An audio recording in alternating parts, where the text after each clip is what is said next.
Abre sua Bíblia, Gênesis, capítulo 37.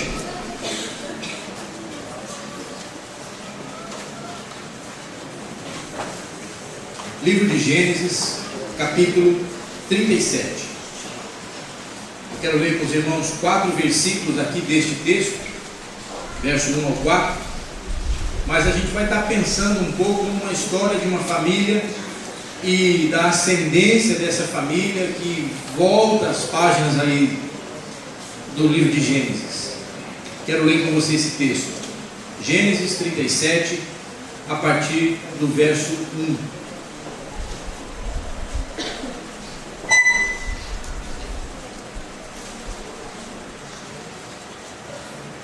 Amém?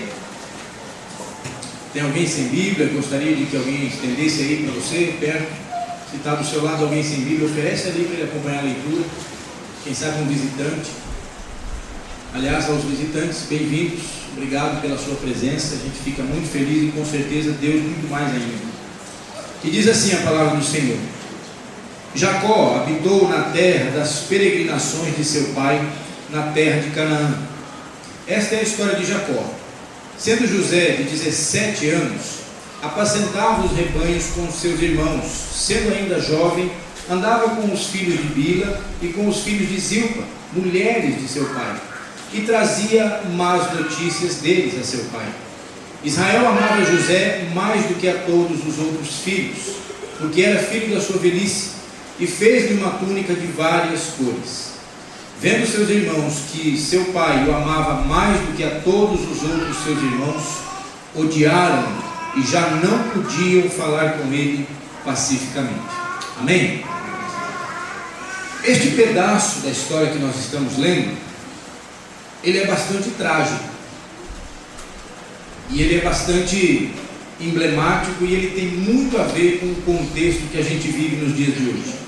A história é muito antiga, mas que continua ecoando os mesmos princípios negativos que atuavam aqui na vida dessa família, no coração dessas pessoas, e que os fizeram sofrer muito, tem atingido muitas famílias nos dias de hoje. Aliás, está ficando cada vez mais difícil a gente dizer família. Você está vendo escrito ali, mês da família. O povo batista, o mês de maio, é o mês da família. Mas do ponto de vista legal, do ponto de vista político, do politicamente correto, está ficando cada vez mais difícil você definir família. E aí eu fico pensando, nós como batistas, daqui a alguns anos, o que nós vamos estar entendendo quando olharmos para a palavra família? Eu queria que você pensasse um pouquinho na sua família de origem, de onde você veio, do seu berço. Como é que foi sua família? Não fale, mas pense, lembre fatos, histórias que você viveu dentro da sua casa, com seus pais, irmãos, quem sabe vovó, vovô, situações que envolviam a vida de vocês. A família era no plano de Deus, e é no plano de Deus, e quando a gente tira essa expressão mês da família, nós estamos pensando na família à luz da Bíblia, na família dentro do conceito e dentro do projeto divino para ela. E quando eu e você lembramos da nossa família, é muito provável que a gente diga assim: ou nós não éramos família, ou nós não entendíamos o projeto de Deus para a família. Aquele grupo de pessoas com quem eu cresci, quem eu aprendi a conviver, não tinham talvez ideia do que fosse família na luz da Bíblia. Não é assim? Normalmente nós temos muitas lutas na vida da família, no ambiente familiar, mas é estranho porque a família no projeto de Deus é justamente onde nós deveríamos ter mais segurança, mais entendimento, mais razão. As emoções e os sentimentos deveriam ser mais transparentes para o bem, transparentes para o crescimento mútuo. E estranhamente a família muitas vezes é o lugar onde talvez a gente menos queira estar. Alguns dias atrás nós estávamos conversando sobre situações de vida que fazem pessoas quererem não voltar para o seu lar, não estar no seu ambiente familiar, porque aquilo que eles estão vivendo lá machuca, oprime, tira o gosto da vida. Família. Nós não estamos falando de um emprego difícil, de um trabalho duro.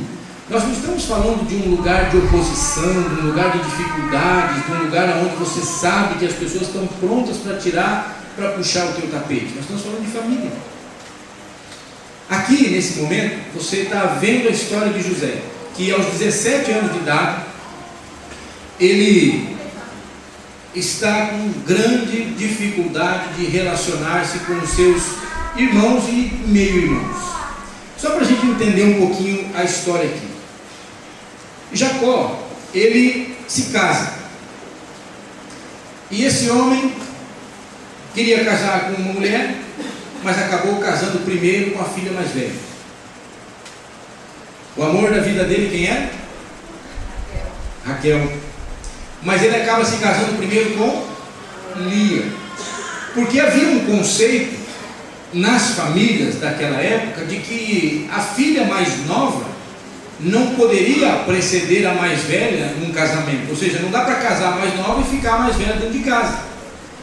E Jacó então foi vítima desse conceito familiar. Olha que coisa interessante. O ambiente de família deveria gerar família saudável. Mas havia um princípio regendo aquelas pessoas, o ideário daquelas pessoas, e por conta desse princípio, e eu digo que era um princípio negativo, legalista, fez com que esse homem se casasse com alguém que ele não tinha amor por ela. Então ele se casa com ela, e só depois de um tempo é que ele vem a se casar de fato com aquela que ele amava. Para resumir a história, as duas tiveram em momentos diferentes dificuldades para engravidar. E aí vem um outro contexto e um outro conceito também prejudicial que havia naquela época. As mulheres, quando elas eram de família de um pouco mais de posse, e era o caso delas, elas tinham o direito, tinham a capacidade de terem suas servas. E era comum naquela época, a mulher que não podia ter filhos, para não ser desprezada pelo seu marido, então ela lançava a mão da sua serva, ou seja, ela oferecia a serva para o marido, para que o marido então tivesse filhos com aquela serva dela, é a minha serva. Então esse filho que você terá, que ela vai ter com você, na verdade entenda que como se fosse meu. Então é uma tentativa, aí você imagina o absurdo, você mulher, você tem que oferecer uma outra mulher para o seu esposo. Aí os homens aqui estão dizendo, não, né?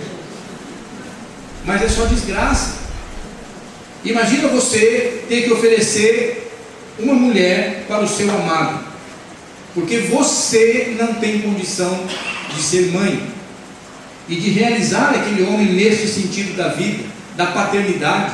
E eu falei esses dias atrás aqui que o contexto da paternidade, ou o conceito da paternidade para eles naquela época era muito importante. Os filhos enquanto herança do Senhor, os filhos à semelhança de uma flecha na mão do valente, porque é força de trabalho, é proteção para a família, e ele não podia, ou aquela mulher não podia. Então essas duas irmãs já começam assim. Jacó queria casar com Raquel, aquela olhadinha para ela, ele fez um acerto com o pai, olha, eu trabalho para você por 7 anos, e depois você me dá a sua filha, beleza? Beleza. Quando ele foi no final lá prestar conta, dizer, cumpri a minha obrigação, agora eu quero a minha esposa, combinado, o pai dá outra para ele. Aí você imagina o problema que apareceu ali nas duas irmãs, porque a mais velha, que ia sobrar, toma a vez da mais nova e furta o amor dela. E isso é dor, e isso é problema, e isso quebra relacionamentos, e isso é dentro da família. As duas, tendo dificuldades para engravidar também, lançam mão cada uma das suas servas. Então são essas duas aqui, Bila e Zilpa. Uma serva de Raquel, a outra serva de Lia. As duas, tentando agradar o seu esposo, vão criando cada vez mais problemas dentro do ambiente familiar. E os filhos que nascem destas 4 mulheres, e o último deles é José, e José é filho de Raquel, Ou seja, é filho daquela que Jacó amava. E já é um filho na velhice dele. Foi o último dos filhos dele. Esses meninos, eles não se davam bem. E o texto diz para a gente que aos 17 anos de idade, José até vivia junto com os filhos de quem? Das duas concubinas. Porque os seus meio-irmãos, filhos de Lia, ele não se dava com eles. Porque eles não estavam no processo juntos aqui. Mas mesmo assim, com os filhos das concubinas, a dificuldade era tremenda. Por quê? Aí vem o que a gente fica às vezes imaginando aqui, percebendo como a gente é rápido em trocar o certo pelo errado, o errado pelo certo, e a gente perde o referencial. Qual era a reclamação dos filhos destas concubinas em relação a este jovem? Você leu aí no texto do livro, conseguiu perceber? Ele fazia uma coisa. O que ele fazia? José era o quê? Ele ia lá enxergar o que os irmãos ou meio-irmãos dele estavam fazendo no rebanho e viam que os camaradas enrolavam para valer. E aí o que ele fazia? Ele ia lá e contava para o pai. É claro que o pai não aliviava para cima dos outros. E isso trazia uma dificuldade. Olha como é interessante. Eu posso olhar esta situação de dois pontos de vista. Eu posso olhar realmente do ponto de vista do fofoqueiro. Esse cara, por que não cuida da vida dele? O que ele tem que ficar sabendo se eu estou trabalhando, se eu não estou trabalhando? O problema é meu. Meu pai, se quiser, que venha aqui olhar. Nem filho da minha mãe ele é, o que ele tem a ver comigo? O que ele quer saber? Não posso olhar por esse lado? O que ele está fazendo de enxerido na vida alheia? Mas eu também posso mudar o ponto de vista e dizer assim: esse rapaz é um cabra bom, porque ele está tendo discernimento para enxergar que no negócio da família tem gente lá que não coopera para o bem, que ao invés de trabalhar, ao invés de progredir, ao invés de fazer a coisa certa, estão enganando o papai. O papai está achando que eles estão fazendo boa coisa e eles estão passando a perna no papai. Não posso olhar por esse lado também? Pode, mas o que eles olhavam? Eles enxergavam apenas um fofoqueiro, apenas um intrometido. Tudo isso dentro do contexto de família. E essa confusão aqui fez com que eles não se conversassem. Não dava mais para ter uma conversa amigável entre eles. Tudo virava briga, discussão, grito, xingamento, palavras duras sendo ditas. Está vendo por que eu estou falando para você que essa história tão antiga, ela se assemelha muito a muitas histórias que eu e você conhecemos nos dias de hoje? De famílias que sinceramente não se entendem, porque se enxergam de pontos de vista diferentes, não conseguem olhar para o mesmo rumo, não conseguem fazer as mesmas coisas. E o que é interessante nessa família é que aqui é um erro repetido que já daria para ter virado lição positiva, lição para mudança de vida e de atitude, porque esse negócio de mais de uma esposa já vem de longe nessa família. E sempre com confusão. Esaú e Jacó, os dois aqui, irmãos gêmeos, viviam brigando entre eles, a ponto de fazerem guerra entre eles, a ponto de um enganar o outro. E é interessante que na família de Isaac gostava mais de quem? Você lembra? De Esaú, porque Esaú era caçador, Isaac também gostava de caçar, então eles... Agora a Bíblia diz que Jacó não, Jacó era um cara mais manso, mais tranquilo, então vivia nas tendas, estava ali por volta da mamãe, e a mamãe gostava mais dele. Então, papai gosta mais de um, mamãe gosta mais do outro. O pai de José gostava mais de quem? De quem? De José, filho da sua amada. Mas e os outros três grupos de filhos?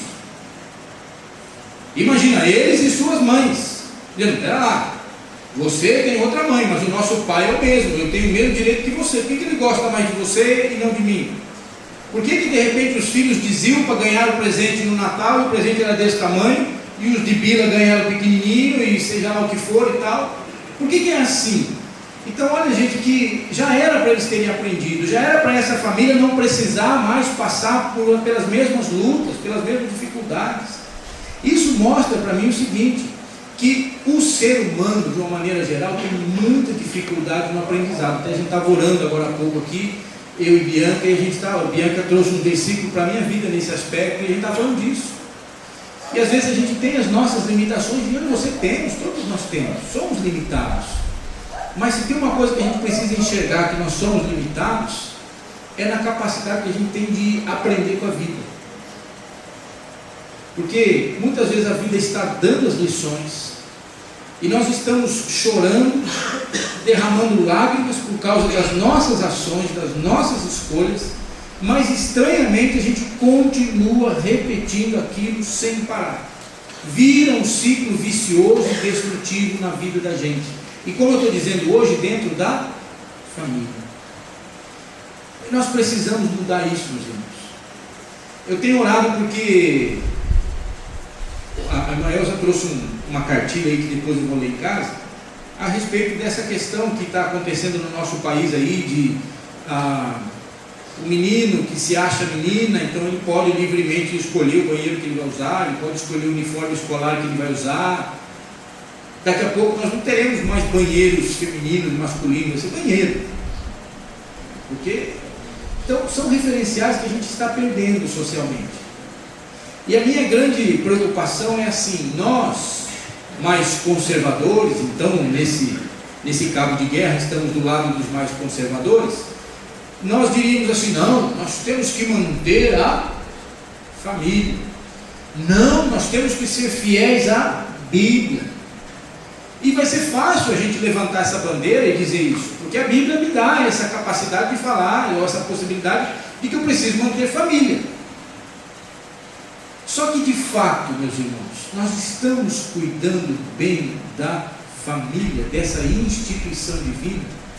Será que por vezes nós não estamos repetindo erro após erro, como já vimos na geração passada, e hoje a gente está vendo aqui, onde um pai prefere mais um filho do que o outro filho, onde uma mãe se junta com o filho para enganar o próprio pai, onde irmãos não conseguem conversar, não conseguem se entender, porque na verdade um grupo era para estar ajudando o papai, mas estão enganando o papai. Aí o outro que vem contar, ao invés de dizer, puxa, meu irmão contou, o papai deu uma dura, a gente aprendeu, não, agora eu vou brigar com meu irmão, porque meu irmão não tem nada a ver comigo, ele não pode falar de mim, eu faço errado, eu apronto, eu faço o que eu quiser, mas sai do meu irmão se ele falar de mim. E aqui o contexto e a história, a sequência dela é, queriam matar José. E aí eu acho estranho, porque para quem engana tanto o pai assim, por causa do irmão mais velho, Rubem, disse assim, olha, vamos fazer o seguinte, espera lá, bota esse cara num buraco aí primeiro, vamos fazer o seguinte. Aí o Rubem dá uma saidinha, eles veem uma caravana que vai indo para o Egito, de comerciantes, e falam assim, sabe uma coisa, vamos, já que o Rubem não vai deixar matar mesmo, é o irmão mais velho, então vamos pelo menos se livrar desse cara, e mandam ele embora para o Egito, vendido como escravo. Ele vai parar lá na casa de um homem chamado Potifar, um homem muito importante no Egito. E esse homem, José, esse menino, que os irmãos viam como um fofoqueiro, um dedo duro, esse rapaz vai demonstrar para a gente algo extraordinário, uma postura de vida. Isso mostra para mim, na sequência da história dele, que ele estava certo, que ele estava, apesar do seu pai o preferir, ele tinha revelações de Deus no coração dele, coisas que ele ouvia do Senhor, os sonhos que ele tinha, e ele compartilhava com a sua família, e a sua família não entendia. Num primeiro sonho ele conta para os irmãos os sonhos, os irmãos já querem rufar a lenha nele, e nós vamos te servir, rapaz, de jeito nenhum, você está louco. E aí num segundo sonho ele conta para o pai e para a mãe, e aí tem uma ideia do sol e da lua, e eles entendem que o sol e a lua é papai e mamãe, e até a mãe dá uma bronca no filho, e ele, o pai também fala, ô rapaz, você está bobo, rapaz, você acha que eu vou me dobrar a você? Uma família completamente fora de sintonia, ninguém entendia o que o outro falava, ninguém conseguia ver e sentir o coração do outro. Parece que é um grupo de inimigos tendo que morar na mesma casa, quando a família era para ser um lugar de refúgio. Mas para isso, a gente precisa largar as nossas armas. A gente precisa permitir que o Senhor Jesus mude a história da gente. Para encerrar, eu quero convidar você a mudar a sua Bíblia lá para o Novo Testamento. Eu quero que você abra a sua Bíblia, por gentileza, lá no livro de Gálatas, no capítulo 6.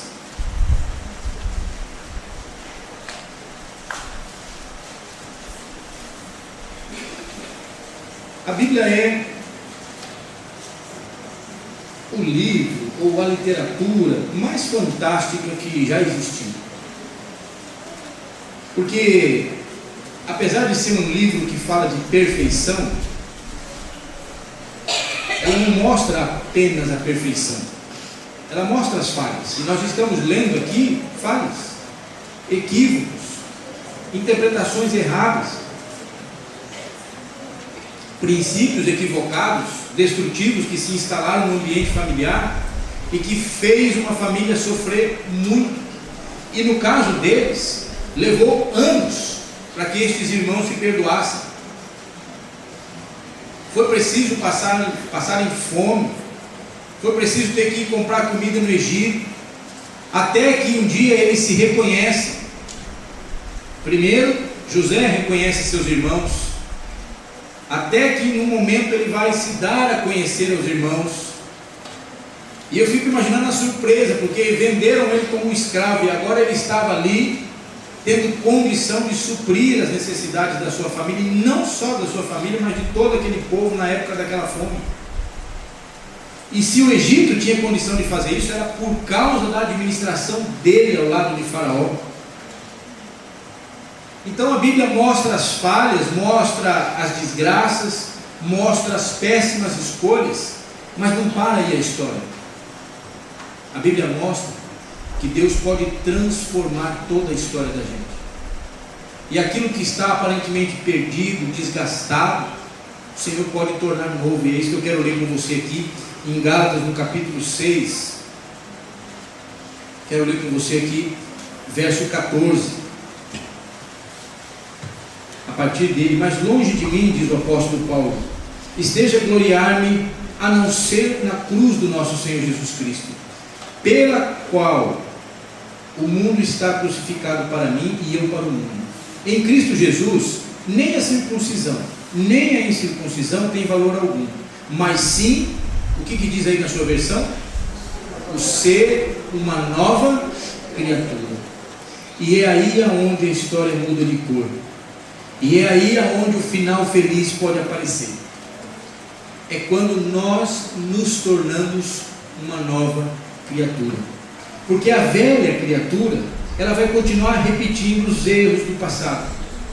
Quando o Senhor Jesus entra na vida da gente e Ele renova o nosso entendimento, nós nos tornamos outra pessoa, diferente daquela que éramos. O nova criatura aqui, como está também lá no texto de 2 Coríntios 5,17, aquele que está em Cristo, nova criatura é. A ideia desta palavra é nova, mas de um jeito diferente. Não é um novo daquela mesma coisa. É novo, inédito.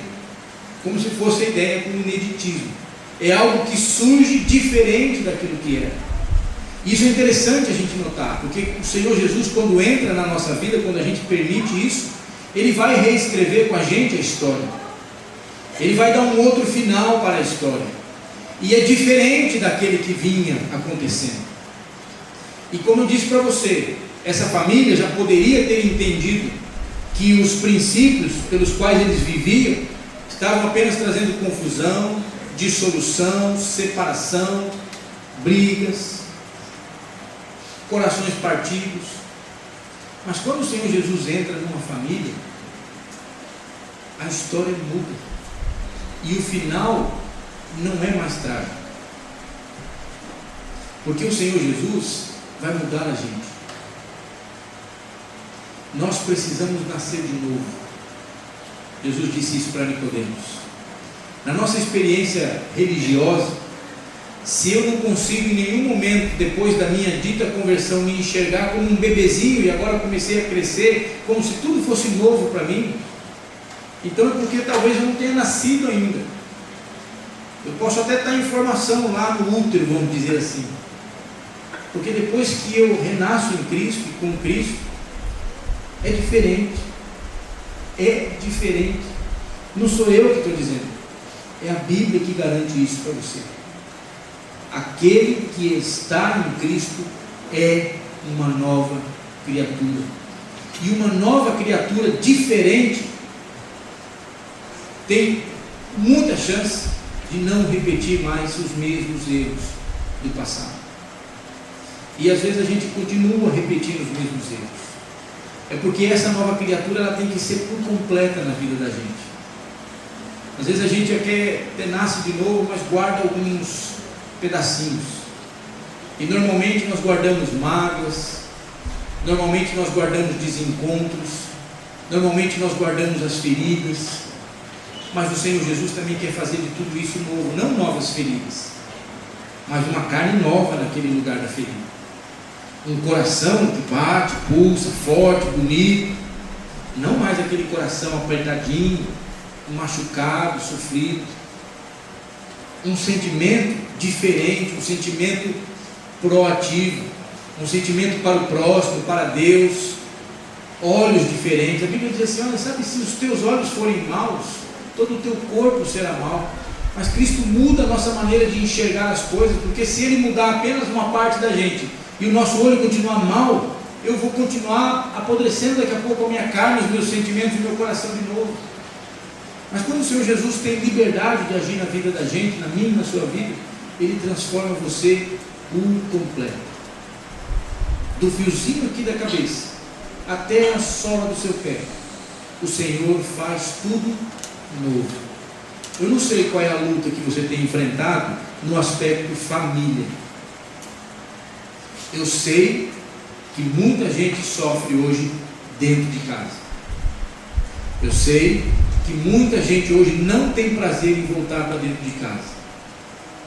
Eu sei que muitas vezes nós estamos escolhendo errado, sofrendo, mas temos todas as razões para justificar as nossas escolhas e continuar com elas. E o sofrimento continua nos acompanhando, e a gente vai perdendo o gosto, e a gente vai perdendo a habilidade de tratar, de lidar um com o outro, de enxergar o outro, de ouvir o outro. E tudo que o outro fala já parece uma crítica, já parece uma reprovação, já parece um apontamento, e eu já rechaço, e eu já não quero saber, e eu já me fecho também. E aí a família vai se tornando de um lugar de bênção, porque esse é o projeto de Deus, para um lugar árido, difícil de se conviver, difícil de estar, que exige um esforço muito grande da gente, e alguns no meio do caminho cansam tanto que abrem mão. E aí a gente entende, para muita gente, que começar talvez de novo em outro lugar seja a solução, mas nunca será. Porque eu saio daqui machucado e vou para lá levando a mesma semente da amargura, do ressentimento, das coisas mal resolvidas, dos desentendimentos, e fatalmente, mais cedo ou mais tarde, a história vai se repetir lá de novo. E isso vai me machucando cada vez mais, porque eu vou enxergando para mim mesmo, dizendo assim: está vendo? Na verdade, quem não presta, quem não tem jeito sou eu. E se tem uma coisa que o inimigo das nossas almas sabe fazer, é apontar o dedo para a gente e pôr bem na nossa feridinha e torcer bastante, para doer bastante, para você querer morrer se for o caso, e desistir de tudo. Mas o Senhor Jesus, Ele vem com um bálsamo.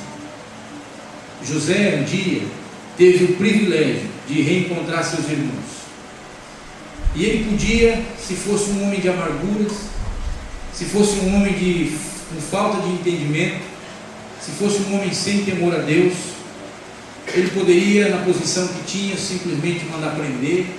Ele até fez mais uma pegadinha ali que ele fez com os irmãos. Ele podia ter matado aqueles homens, ele podia ter castigado, ele podia ter exercido vingança naquele caso. Mas ele pôde abraçar os seus irmãos. Ele pôde restaurar o relacionamento quebrado. E de fato, não era por culpa dele o relacionamento quebrado. Ele não queria o mal de ninguém. Ele não queria ser melhor do que eles. Ele ouvia palavras de Deus no coração dele, vibrava com elas e queria compartilhar com a família. Mas a família desestruturada, repetindo erros do passado, não conseguia enxergar nada de bom. Tudo era ruim, tudo é competição, tudo é acusação, tudo é quem pode mais. E se ele carregasse esse tipo de sentimento no coração dele, o encontro com os irmãos teria sido diferente. Mas chega um momento onde ele pode olhar para os seus irmãos, abraçar os seus irmãos, beijar os seus irmãos. Ele pôde voltar para casa no sentido emocional. Ele pôde voltar a ser família com eles. Ele tinha a história deles, cada um dos seus irmãos, as suas famílias, a sua história. Mas a partir daquele abraço, a partir daquele momento, os seus irmãos reconhecendo o erro, eles resolvem encerrar aquele ciclo destrutivo e dizer: vamos viver uma novidade. Vamos deixar aquilo que ficou para trás. Deixar. E vamos seguir para frente. E às vezes a gente não consegue viver a família abençoadora que Deus tem para nós, porque nós não conseguimos deixar o que ficou lá atrás. E a gente traz e remói o tempo todo aquilo. Mas fazer isso é peso, fazer isso é angústia, fazer isso é sofrimento, fazer isso é demais para o ser humano. O pecado faz isso, o pecado pesa, o pecado vai aniquilando a gente aos poucos. Por isso que Jesus fala: você está cansado? Você está se sentindo oprimido? Quebra. Quebra o ciclo. Abandona aquelas práticas que você sabe, está aí na sua frente, basta você olhar. Não resolve, só piora. Só judia de você, de quem está com você, daqueles que você ama. Ou você só está sendo machucado. Vem até aqui, vem até mim, e eu vou dar para você um outro fardo para você carregar. Não é mais esse fardo da opressão, não é mais esse fardo do descrédito, da acusação, da briga, do ressentimento, da mágoa. Isso aí, vamos jogar fora, deixa para lá. Isso é tão importante para o Senhor, não para Ele no seu ser, mas Ele fazer a gente entender, porque nós somos os beneficiários dessa atitude, que Ele diz assim, falando da oferta, por exemplo: tem problema de relacionamento? Resolve. Porque o problema de relacionamento, ele machuca demais a gente. A Bíblia diz assim: é melhor nós sermos dois do que só um, não é verdade? Sim ou não? E a gente aplica mal esse texto pensando que é só de casamento. Esse texto não fala de casamento, esse texto fala de parceria, esse texto fala de companheirismo, esse texto fala de identificação com o que está ao meu lado. E às vezes dentro da família nós estamos vivendo sozinhos, afastados um do outro, porque pensamos diferente, porque temos opiniões diferentes e não temos mais paciência para chegar a uma conclusão. Então, sabe, se esse é o seu caso, eu te dou uma dica: não viva mais do seu jeito ou do jeito dela ou dele, ou seja, de quem for. Não briguem mais pelo jeito de vocês. Peguem o jeito do Senhor, façam do jeito dele, e Ele endireitará as veredas de vocês, e Ele curará cada uma das feridas. As mágoas, Ele vai ajudar a tirar. Elas estão enraizadas, o Senhor sabe, Ele tem as ferramentas certinhas para ir tirando de lá só aquilo que machuca, que maltrata, que contamina. E Ele vai arrancar tudo aquilo de você, e o seu coração será novo. O coração de pedra, Ele dá para a gente um coração de carne, um coração sensível. A dureza que a vida criou na gente, aquela casca, o Senhor vai, com o carinho dEle, com a mão dEle, amolecendo tudo de novo. E você volta a ser um ser humano, segundo o coração de Deus, que consegue ouvir, que consegue enxergar, que consegue perceber o que o outro está dizendo. Às vezes a gente briga tanto dentro de casa, e a gente não está discutindo o problema. Talvez tenha um problema para ser resolvido, mas a gente já está agredindo um ao outro, o problema já ficou de lado faz tempo. A gente perde o foco, a gente não sabe, a gente já leva tudo para o pessoal, e a gente briga no pessoal, e o problema persiste, aquela raizinha continua ali, aquele espinho espetando a sola do pé. e eu estou dando sapatada para lá e levando sapatada para cá, mas eu não consigo enxergar mais aquele espinho. Eu só enxergo ele, ela. Era o que acontecia na vida deles. O texto que eu li com vocês lá diz assim, verso 4: e eles não podiam mais falar pacificamente. Eu queria desafiar você nessa hora a fazer um voto diante de Deus, lembrando a você que a Bíblia diz assim: se não vai cumprir, melhor não votar. Esse também é um princípio de Deus. Mas eu quero mesmo assim desafiar você a fazer um voto para cumprir. O voto é: Senhor, eu quero voltar para minha casa hoje e quero separar um tempo, só eu, para refletir sobre o meu coração e os sentimentos que estão aqui dentro. E eu quero, nessa reflexão, aprender do Senhor o jeito certo de lidar com estes sentimentos. Porque eu tenho o meu jeitão de lidar com os sentimentos. Eu já estou preparando aqui a minha resposta que vou dar, não sei para quem, não sei quando, não sei como. Mas não, Senhor, eu vou deixar tudo isso aqui de lado e vou dizer: Deus, me ajuda, me ensina. Faz nova a minha vida, a ponto das minhas ações também serem novas. E eu quero orar com quem quer fazer esse voto de chegar em casa e separar esse tempo hoje. Estou dizendo hoje. Eu vou sair daqui depois, vou para minha casa, porque eu também tenho as coisas do meu coração para lidar com Deus, mas também quero estar em oração por você que também vai fazer isso. Não gosto dessa ideia de corrente, disso ou daquilo, porque ela não tem sentido bíblico. Mas é como se nós estivéssemos, eu na minha casa, você na sua, todos nós diante de Deus, dizendo: Senhor, nós queremos fazer do jeito do Senhor. Nós queremos aprender com o Senhor. Então, se você quer se juntar comigo logo mais, não sei que hora, lá na sua casa, a hora que você chegar lá, para falar: Deus, me ensina a lidar com a minha família, me ensina a ser uma bênção dentro da minha casa, me ensina a ser um instrumento de vida na minha casa e não de desgraça. Ajuda, Senhor, a mudar a minha personalidade se tiver que mudar, a minha dureza para enxergar se tiver que ser isso, Senhor. Muda, mas eu quero ser um instrumento do Senhor dentro da minha casa, seja para o filhinho pequeno, seja para o vovô, seja para a esposa, para o irmão. Se há alguém aqui nessa noite que quer se juntar a mim nisso, eu queria que vocês colocassem em pé onde você está, e eu vou colocar a nossa vida diante de Deus. Amém. Amém.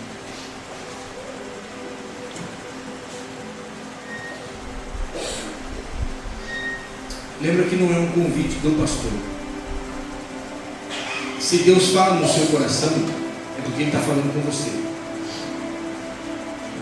E se Deus fala com você, se algo mexe dentro de você, não resista à voz de Deus. Porque se tem uma coisa boa de nós perdermos, é esta batalha. É quando a gente perde a batalha para o Senhor. Porque o Senhor não é nosso inimigo. O Senhor quer restaurar a gente, quer ser nosso companheiro de viagem. Então, quando eu me rendo a Ele, falar: ah, Senhor, então faz do teu jeito, você pode ter certeza que o barquinho não vai naufragar, porque Ele é um bom piloto. Ele sabe conduzir a nossa vida. E eu louvo a Deus por esses que estão em pé nessa hora. Eu não tenho dúvida nenhuma, que à medida que a sua fé esteja firmada no Senhor, a história da tua casa vai ser diferente. O fim da tua história vai ser diferente. E vai ser igual à história de José. Cheio de problemas, mas esse é o hoje. O amanhã, do jeito de Deus, é de abraço, é de restauração, é de cura, é de transformação. Pai querido, o Senhor está vendo os corações aqui, Deus. Nós queremos confessar ao Senhor como nós somos limitados, Pai. Tão pequenos e frágeis. Ainda que a gente bota aquela panca e quer ser durão, difícil, dono das nossas verdades, mas de fato nós somos pequenos, somos medrosos e não sabemos como agir na grande maioria das vezes. Por isso, Senhor, tenha misericórdia de nós e perdoa toda vez que a gente repete erros, vez após vez, não conseguindo enxergar a lição que os erros trouxeram para nós. E a gente continua em sofrimento, a gente continua em batalha, e a gente vai perdendo e gastando toda a nossa força e nada muda, Senhor. é porque nós não estamos fazendo do jeito do Senhor. E nessa hora, Deus, eu, meus irmãos, minhas irmãs, que estamos em pé aqui, nós estamos dizendo: Deus, olha para a gente, Pai. Nós queremos fazer diferente. Nós queremos ser diferente. O apóstolo Paulo estava discutindo com aquelas pessoas sobre ser circuncidado ou não. E ele vem e diz para mim nessa noite: não interessa se você é circuncidado, se você não é circuncidado, porque em Cristo o que interessa é que você é uma nova criatura. Então tanto faz as marcas que carregamos, o Senhor vivifica todas as coisas. Então, Pai querido, eu oro neste momento para que estes corações que em pé estão e carregam dores, sofrimento, desencontros, amarguras, Pai querido, vem com a tua mão saradora, Deus, e passa nesses corações, nessa mente, e transforma essas vidas em uma novidade, Pai, para que tudo aquilo que antes machucava, doía, agora se torne apenas uma lição aprendida, e uma lição que corrige o passo, que corrige o rumo, que corrige o ritmo da vida da gente, e nos aproxima mais do Senhor, e nos faz perceber a maneira do Senhor. Pai querido, nós queremos ir para a nossa casa daqui a pouquinho, e nós queremos lá, Senhor, ter o nosso tempo contigo. É isso que nós estamos ficando em pé aqui agora e voltando diante do Senhor. Eu peço que cada um de nós, quando chegar, tenha plena consciência e coragem para desligar a televisão, o rádio, a conversa, e para procurar o seu espaço, o seu cantinho, e lá sentar-se em silêncio no quarto em secreto, onde o nosso Pai que vem em secreto há de estar ali conosco e vai falar com a gente. Que cada um possa levar a Bíblia junto e sentar ali e folhear o texto e dizer humildemente na tua presença: fala comigo, Senhor, porque eu preciso de cura, de renovação e de transformação.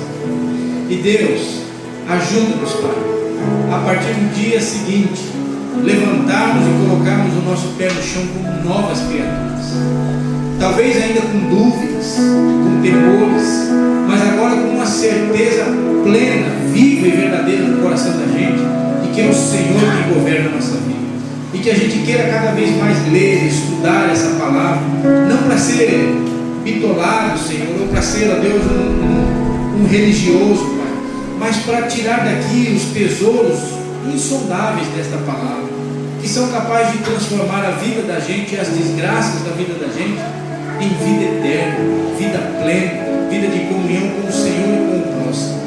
Abençoa, Deus, cada casa aqui representada nessa hora, e que a paz do Senhor vá tomando o lugar do nosso coração, e aonde há ressentimento, amargura, angústia, nós abrimos a porta daquele cantinho e dizemos: Senhor, entra aqui também e trata aquilo, Senhor, e me ajuda a enxergar tudo de forma diferente, e me ajuda a agir diferente, me ajuda a ser bênção, me ajuda a dividir a minha comida como José fez com aqueles que foram tão ruins para mim.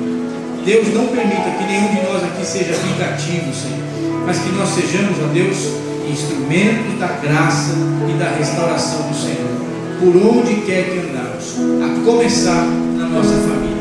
É o que nós pedimos em oração diante do Senhor nesta hora, em nome de Jesus, hoje e sempre. Amém, Senhor.